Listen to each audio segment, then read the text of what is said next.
En estos momentos pasamos a la valoración de la escena. Nos dice que en la valoración de la escena manejamos varias reglas. La primera regla, en el momento de llegar a valorar una escena, a atender un accidentado o un lesionado, debemos de identificarnos.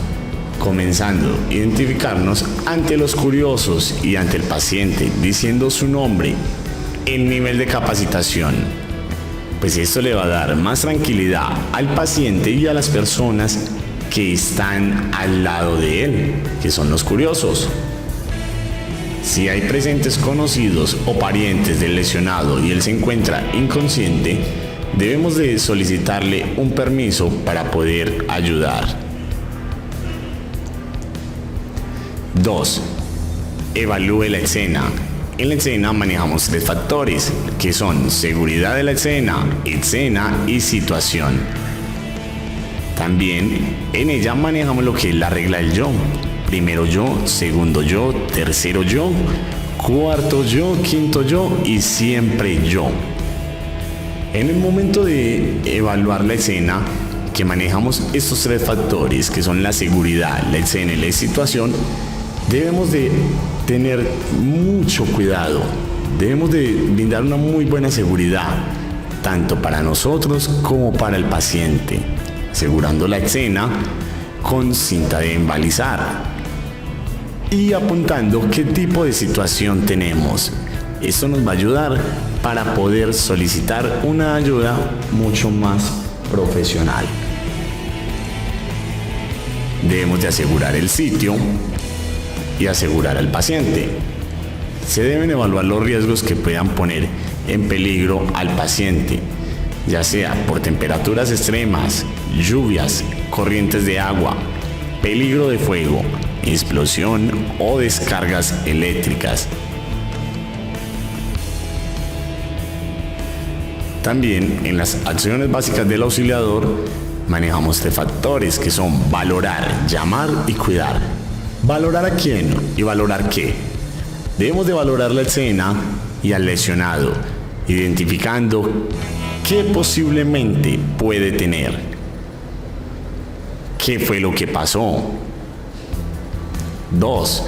Debemos llamar a las líneas de emergencia para poder de que nos colaboren con una ayuda especializada. ¿Qué tipo de ambulancia necesitaremos? 3. Cuidar. Debemos proporcionarle cuidado al lesionado hasta que llegue la ayuda profesional al sitio de este accidente. ¿Qué preguntas debe de realizarse el auxiliador? Al tiempo que se mira la escena, debe preguntarse: ¿la escena es segura? ¿Qué fue lo que pasó? ¿Cuántos lesionados hay? En la evaluación de riesgo en la escena se debe tener en cuenta tanto el evento en sí mismo como las condiciones de tráfico, los espectadores y las vías de acceso. Asimismo, pueden darse otros riesgos asociados y amenazas conexas, tales como riesgo eléctrico, riesgo químico, riesgo biológico, amenaza de incendio o de explosión, amenaza de origen antrópico, tales como peleas o riñas, amenaza de colapso de la estructura. En este momento también debemos de tener un buen control de riesgo y las amenazas, dependiendo de los riesgos asociados, los factores de riesgo y las amenazas conexas. Hay que determinar su competencia para controlarlos. Si usted se considera competente para controlar todos los riesgos existentes y cuenta con el equipo necesario, siga los procedimientos de aseguramiento del área propios de cada evento. Si no conoce o tiene dudas, permanezca en un lugar seguro y alerte a las entidades competentes. Debemos de manejar control del público y tener una muy buena iluminación. En el control del público es para que no nos vayan a afectar ni a nosotros ni al lesionado ni que nos vayan a alterar la zona de impacto. Tener una muy buena iluminación. Cuando nos vamos a atender una persona en la noche, debemos de tener linternas o luz potente. Nos va a garantizar de que vamos a realizar una buena valoración del paciente, un buen aseguramiento del área y nos va a ayudar mucho a no correr más riesgos. En el aseguramiento específico del área, según el escenario, hablemos de un accidente de tránsito. En el accidente de tránsito debemos de desconectar el contacto o la batería, inmovilizando y asegurando el vehículo o los vehículos accidentados. Comprobar el posible derrame de gasolina y de aceites, señalizar y controlar. Estos aceites los debemos de cubrir con tierra, con arena o con acerrín. Recordemos algo súper importante, que es no fumar en la escena ni delante de la víctima. En la noche debemos de utilizar las luces del vehículo para poder iluminar. En caso de niebla debemos de extremar la protección, la señalización y la iluminación. Si existe fuego, debe tratar de apagar con un extintor. Debemos de regular el tráfico. Recordemos que solo se ingresará a los vehículos una vez se determine la seguridad de los mismos y se tenga la seguridad mínima necesaria para las acciones de socorro. En caso de incendio, debemos de manejar una muy buena valoración y control de los riesgos, llamando a las entidades de emergencia, tales como los bomberos. Ante la posibilidad de presencia de materiales peligrosos, extremar medidas de seguridad. La distancia de seguridad del auxiliador se incrementa de forma proporcional a la magnitud del evento. En este caso, las labores de rescate se anteponen a la asistencia a los lesionados. Hablemos de un entorno hostil. Siempre que se sospeche una situación anómala, disturbios callejeros, manifestaciones públicas, paros cívicos, tomas de oficinas diplomáticas, de gobierno, sedes de entidades de servicio, tomas de iglesias, movilizaciones o desplazamientos masivos, huelgas de trabajadores y huelgas de hambre, tomas de rehenes y enfrentamientos entre fuerzas públicas y grupos armados ilegales, atentados terroristas, motines carcelarios y eventos públicos que generen situaciones violentas. En todas se debe de extremar la seguridad para el auxiliador. Debemos de recordar la regla del yo, que es primero yo, segundo yo, tercero yo, cuarto yo, quinto yo. Siempre voy a ser yo. En los principios de acción manejamos tres, que son imparcialidad, neutralidad y distinción. En imparcialidad nos dice que consiste en atender humanamente a todas las víctimas sin distinción alguna. Neutralidad, no brindar cualquier tipo de apoyo o ventajas estratégicas a los combatientes de cualquier banda. Distinción. En la aplicación del derecho internacional humanitario, este principio consiste en la clara distinción entre combatiente y no combatiente, y entre objetivos militares y bienes civiles. Recomendaciones para el auxiliador al momento de llegar a la escena.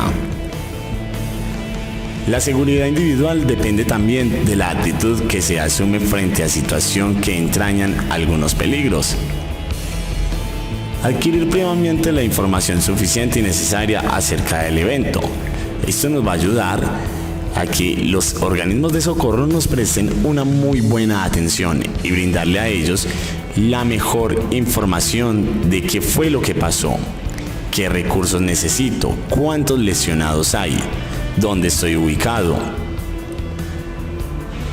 No debe emprenderse acción alguna en un territorio sin el consentimiento de las autoridades de la zona. Se debe informar con anticipación sobre la naturaleza de la actividad y quiénes la realizarán. Nadie debe arriesgarse sin pleno conocimiento de los hechos, ni tampoco se debe de ejercer presión alguna para que alguien efectúe una misión peligrosa. No deben de hacerse promesas que no se puedan cumplir y se debe evitar generar falsas expectativas en zona de conflicto armado, ya que las repercusiones pueden ser violentas. No le debemos de realizar promesas a ninguna persona con nuestros pacientes. Normas de seguridad individual que se debe respetar en todas circunstancias. Estar atento y ser suspicaz frente a toda situación extraña que se pueda significar peligro. Debemos de ser metódicos y disciplinados. Debemos de ser respetuosos. Debemos de manejar todos los procedimientos y normas de seguridad. Nunca asumir como un juego las recomendaciones de seguridad. Debemos de mantener comunicación permanente con el entorno para garantizar la claridad acerca del motivo de la emergencia. En las medidas de bioseguridad para el auxiliador manejamos el principio universal. Hablemos del principio universal. Nos dice que todos los pacientes y sus fluidos corporales, independientemente del diagnóstico o motivo por el cual están siendo atendidos, deberán considerarse como potencialmente infectantes. Todo paciente, toda persona que vamos a atender, para nosotros va a ser potencialmente infectante. Así que debemos de manejar todas las medidas de bioseguridad, tales como guantes, monogafas y nasobucal. Aunque la utilización de las barreras no evitan los accidentes de exposición a estos fluidos, sí nos disminuyen las consecuencias de dicho accidente. También debemos de tener una bolsa roja, que es el manejo de residuos peligrosos, en el cual desecharemos guantes contaminados, gasas contaminadas, apósitos, aplicadores, entre otros que son de riesgo biológico.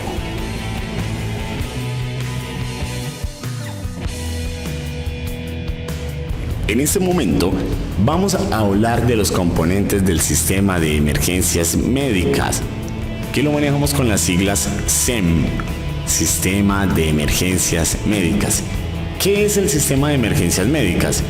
Es una red de recursos, la cual incluye personal médico, personal de enfermería y también va a tener en ellos lo que son el personal tripulante de ambulancia. También es una cadena constituida de diversas unidades, las cuales dependen una de la otra. Los componentes de la cadena de emergencia o del sistema de emergencias médicas es un recurso de humanos comunitarios que constituyen el sistema de emergencias médicas. Son representadas por los siguientes grupos o eslabones. El eslabón número 1 es la respuesta comunitaria. Una situación de emergencia puede ocurrir en cualquier lugar y en cualquier momento. Antes de prestar la atención a las personas lesionadas, cada auxiliador comunitario debe estar en capacidad de reconocer las características de la emergencia, saber qué va a hacer, cómo lo va a hacer, qué necesita y también contar con todos sus elementos de bioseguridad. Primero, la respuesta del ciudadano. La respuesta del ciudadano representa la cadena más importante y crucial del sistema. ¿Cuáles son las funciones? Reconocer la enfermedad o la lesión. Activar el sistema de emergencias médicas. Este sistema se activa en el instante que se llama al número de emergencias o al notificar a un rescatador cercano, por ejemplo, a un policía. ¿Cuál es el papel del ciudadano en el sistema de emergencias médicas? Son 4. Reconocer que existe una emergencia. Decidir y actuar. Llamar a los profesionales del sistema de emergencias médicas. Y proveer la primera ayuda. Eslabón número 2. Notificación oportuna. Al igual que en los planes de evacuación y atención de emergencias, la notificación oportuna es la clave para el buen funcionamiento de los esquemas operativos. En esta cadena, la solicitud oportuna de ayuda externa permite a las entidades de apoyo externo generar respuestas ágiles y mejorar la sobrevida de las personas afectadas. A nivel individual, la correcta notificación de una emergencia puede ser la única y más eficaz acción que una persona de la comunidad puede asumir en beneficio de las víctimas. El operador de la línea de emergencias trabaja en un centro de comunicaciones, el cual es el que nos recibe la llamada. ¿Cuáles son sus funciones? Contestar la llamada, determinar qué tipo de ayuda se requiere, ofrecernos buenas instrucciones, la cual nos va a ayudar a poder estabilizar nuestro paciente esperando a que llegue una ayuda profesional. Eslabón número 3. Atención inicial. Esta atención es representada por la misma comunidad en casi todos los casos mientras llega la ayuda solicitada. La calidad de prestación de servicio comunitario depende también de los niveles de conocimiento del ciudadano sobre las técnicas básicas de primeros auxilios o de soporte vital básico de vida, como primera respuesta. Recordemos que para ayudar a una persona debemos de tener conocimiento previo de toda la valoración cefalocaudal, que la valoración cefalocaudal, como lo vimos anteriormente, viene desde la cabeza hacia los pies. El rescatador o el socorrista principal pasaría a ser un primer respondiente, el cual representa a aquellos rescatadores profesionales que llegan de primero a la escena del accidente. Pueden ofrecer una ayuda médica avanzada. Los primeros respondientes pueden ser los bomberos, policía, defensa civil o oficiales de seguridad industrial y otras personas con el conocimiento previo y con un buen entrenamiento en la parte de primeros auxilios. Eslabón número 4. Apoyo externo. La intervención oportuna de las entidades de apoyo externo dependerá en una buena medida de una correcta notificación. Es decir, que si nosotros en el momento de activar el sistema de emergencias médicas damos una correcta información, damos una eficaz dirección, vamos a tener una ayuda oportuna, una ayuda profesional, la cual nos ayudará a salvarle la vida a nuestro paciente o nuestros pacientes. Eslabón número 5. Atención hospitalaria. La adecuación de los planes hospitalarios para las emergencias externas permitirán garantizar a la víctima una atención oportuna y una asignación de destino acorde con las características de sus lesiones y pronóstico. La atención hospitalaria se maneja en el momento que llegamos al centro asistencial con la víctima, que es donde realizan la parte del triage o triaje, que es la clasificación de heridos. Eslabón número 6, la rehabilitación. La rehabilitación también se debe contemplar no solo el aspecto físico, sino psicológico, económico u otros según cada caso, y la severidad del daño sufrido. El equipo de rehabilitación se encuentra constituido por médico general, fisiatras, ortopedistas, terapistas físicos, psicólogos, trabajadores sociales, entre otros.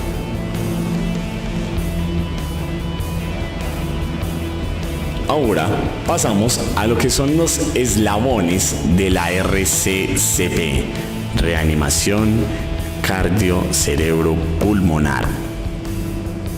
Nos dice que el primer eslabón viene siendo ante la presencia de un paciente que previo contacto no responde, no respira o tiene boqueo agónico, active el SEN, que es el Sistema de Emergencias Médicas. Solicite una ambulancia con un DEA. ¿Qué es un DEA? El DEA es un desfibrilador externo automático. Eslabón 2 de la RCCP. Localice el pulso carótido durante 5 a 10 segundos. En ausencia del pulso, inicie compresiones torácicas. Es decir, que si este paciente en el momento de localizarle pulso no cuenta con él, no tiene pulso, debemos de iniciar las compresiones o masajes torácicos. Tercer eslabón. Cuando tenga el DEA, utilícelo de inmediato, enciéndalo y siga las instrucciones. Cuarto eslabón de la RCCP. El cuarto eslabón hace referencia al traslado oportuno de los pacientes a un centro hospitalario. Quinto eslabón. Incluye los cuidados postparo, monitorización de signos vitales y manejo de las causas que llevaron al paciente al paro cardiorrespiratorio o al paro cardíaco o paro respiratorio. Las compresiones torácicas que debemos de realizar son 30 compresiones torácicas por 2 ventilaciones por 5 ciclos. Recordemos, 30 compresiones torácicas por 2 respiraciones por 5 ciclos.